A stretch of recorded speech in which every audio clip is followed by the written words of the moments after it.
So next, what I would like to do is I want to introduce you to some of our faculty. These are the faculty that have really been contributing to the success of this program and to developing some of these content. We are joined today by our esteemed professors, Stephanie Schott, Matt Winkler, Robert Stokes, and Sharonlyn Harrison. Thank you all for joining. So what I would like to ask you here first is to tell us a little bit about yourself and maybe, why you're excited about this program and the badging process. Thank you, Sam. My name is Stephanie Schott, and I'm actually the Assistant Dean of Online Programs at American University. I've been in the field of instructional design for about 15 years now, and I've worked in the K-12 sector, I've worked in the higher ed sector, and I've done consults for organizations on training and development. I'm really excited about the badging opportunity at American because it's a quick response to immediate needs. We've all been impacted by events this last year that have kind of turned our worlds upside down, and I think these badges really are focused on giving people skills that are needed right now to get new jobs or to transfer into a higher level job. Thank you, Stephanie. Let's go to Matt. Great, thanks for having me, Sam.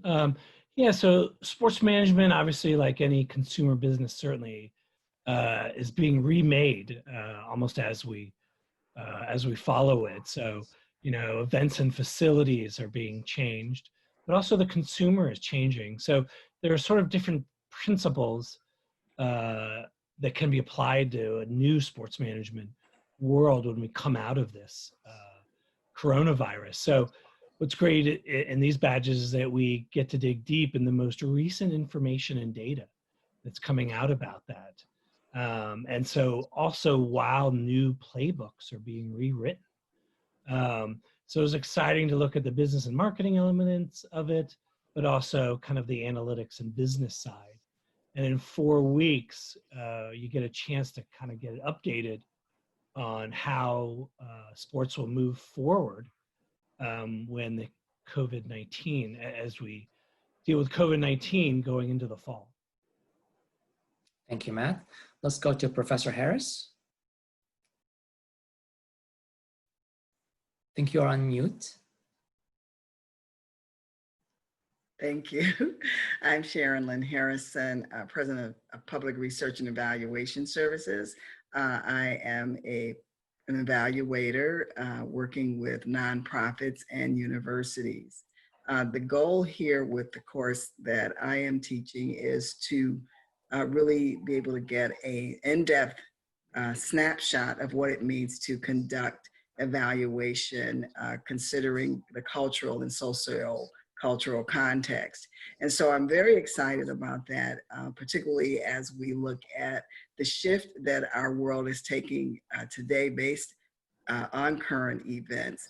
And it is important, we know that evaluation is one of the growing fields in our world. And we also know as we look at what is occurring again with COVID-19 and as well as the current climate of our world, that there needs to be individuals that have that ability to both speak on and do those metrics and analytics, understanding all of the factors that impact the data. So I have been doing this work, and it has been an opportunity to work in a lot of different areas, education and medicine and public health. And so I'm excited to continue to be part of the work to grow this field, and also to make sure that individuals that take this badge course also have an opportunity to learn more about what they can do within their organizations and as they grow their own careers around in the field of evaluation and research. As I say all the time, data is not going anywhere. And so it's a great opportunity to gain some skills in that area. Fantastic, thank you so much. And last but not least, Dr. Stokes. Well, it's great to have you guys here, and I'm really excited about designing and teaching the Human Resource Information Systems badge. I think that my background has been involved with teaching a variety of courses online over the years, and most recently with AU teaching human resource information systems and change management and consulting, but also working over the years with companies like General Motors and AmerisourceBergen and others in training in terms of workforce development. And I think right now with the pandemic and the way people are working virtually, certainly HRIS and organizations is a critical area. I mean, my view about this specific badge is it's looking at how HRIS impacts the organization, but also as importantly, how the organization can impact how you collect data and analytics. And so I'm excited because it's going to be very much cutting edge. I love the live interactive part. We got some plans for case studies and real life situations that you can look at. So it's my pleasure to be involved in this badge. I look forward to some of you joining us. Thank you, Dr. Stokes. So just an open question to all of you as you're interacting with the various students. Who would benefit? I'd love to kind of get your take on who you think would benefit from these badges in your own subject area. So instructional design has been around for a really, really long time, but with the recent events, there's been this really high focus on instructional designers in higher ed, within the corporate world, with this fast move to working from home, teaching and training online. And the first course, this instructional design principles, really is for anybody who's interested in the instructional design field, who's hearing it and seeing it in articles, who are seeing job postings and might be interested in it. I think anybody in the K-12 education sector that is being put in charge of training teachers and being a teacher leader would benefit from this. Higher ed faculty, higher ed instructional designers, people who are just looking for a career switch, and definitely training and development. Anybody who's going to be interested in learning about some specific instructional design models. We'll be focusing on ADDIE in this course, but introducing students to a lot of other models as well. And what's really cool is anybody who's interested in actually doing something, not just taking a course and learning some new concepts. You're going to do that, but you're also actually going to complete a project. You're going to start the analysis phase. You're going to start the design phase and actually come out of this class with something. So anybody who's interested in doing that or looking for a new job in instructional design will really benefit from this class. Thank you, Stephanie. Very good points. Matt, what do you think? Sure. Well, you know, again, as we do the restart, I think anybody involved in recreation sports, college sports, and pro sports will want some new quick insight on how principles have changed and how some of the techniques have changed in revenue generation, in consumer engagement, and what about events management?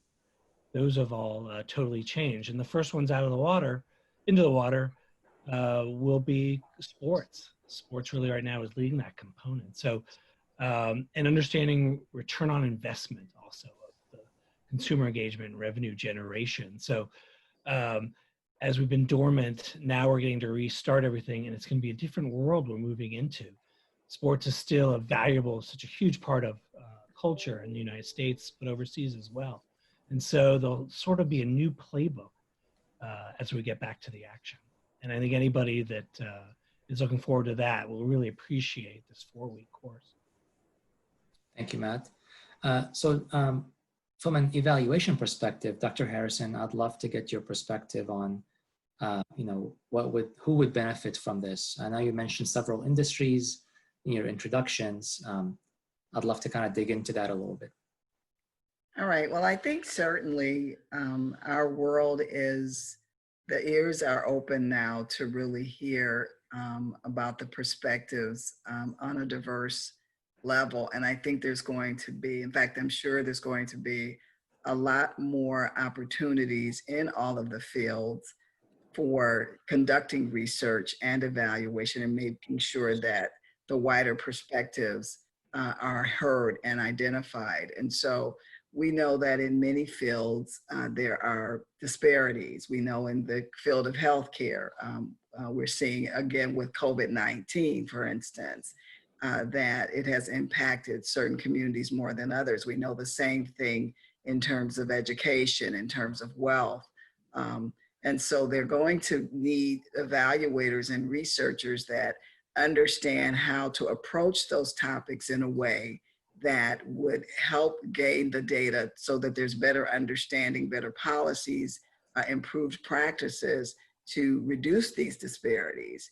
And so again, that is work that I'm very excited about it, because we have been doing this work for many years. And so now to have the attention brought to it because of recent events, we know, and I'm very sure that there's going to be funding opportunities, there's going to be employment opportunities. They're going to be looking for evaluators and researchers that have that knowledge of how to create, design studies, conduct studies in broader and more diverse ways. And so individuals that come into this, although I am a trained evaluator, I like that people have an opportunity, if they have an interest in any field that they're in, that they're going to be learned, that they have an opportunity to learn how to conduct evaluation according to these standards. And they will walk away with a full knowledge to not only to be able to dialogue about that, but also able to design studies that will meet the needs of organizations willing and interested in there. I think everybody is interested in really making sure that they are conducting evaluations that are culturally responsive and equitable. Thank you so much. You're welcome. What about you, Dr. Stokes? What do you think from an HR perspective? Well, I'm going to echo a lot of what people have said. I would highlight that in HR, certainly people that want to get into human resources or people that are already in human resources, but beyond that, there are a lot of stakeholders within organizations like managers who really want to learn to talk the talk and kind of understand what's going on, even if they're not as technical. And also, I think that there are people in any of the organizations that have human resources, which in fact is almost every organization has human resources. So I think wanting to learn the whole role of metrics and analytics and be able to deal with that or address that from the standpoint of performance management, talent acquisition, turnover, how do we handle virtual employees in terms of monitoring their performance while they're working off-site. I think those are going to be areas that will be really critical with organizations getting back, opening up and moving forward. Thank you. We have a question, I think, from the audience around what makes these programs and these badges unique. I'd love to get your perspective when you think about your own courses that you're teaching and what makes them so unique. From the instructional design perspective, I think that I know that there are a lot of courses out there and that introduce people to the field of instructional design, and they're short and they're fast paced, and you just go through and you click through and there's very little interaction. I think, Sam, one of the slides that you presented earlier really gets at our uniqueness in these programs and in these courses, which are those different interactions. You're not just going through a course, clicking through, watching a video, answering some questions and being done. You're actually interacting with each other, which I think creates this amazing network of people across the United States and beyond in a field where there are a lot of opportunities right now. Within the instructor aspect, we're holding these webinars, and these aren't lectures. They actually are informative sessions with other people in the field, not just us as your instructors, to really get a feel of what's going on right now and what's needed within these different fields. But most of all, I'm really excited about the opportunity to consult one-on-one with people who are new to this field or who might have just heard of it or might be being pushed into it because of the situation, and really helping them to get to that next level by doing this project. So I think all of these interactions right here are really what make us unique from different programs who are just delivering content. We're not just doing that. We're doing a lot of other things. Absolutely. And in terms of the evaluation course, I mean, to have an opportunity to hear from experts in the field who've been at the table from the beginning of this idea about being culturally responsive is a major, a major difference than you'll find in many badge courses. Again, as Stephanie was saying, most of them are probably more just lecture. But here you've got this opportunity to have this one-on-one consultation, not only with the faculty that are experts, but also other experts in the field. And so that makes us quite unique.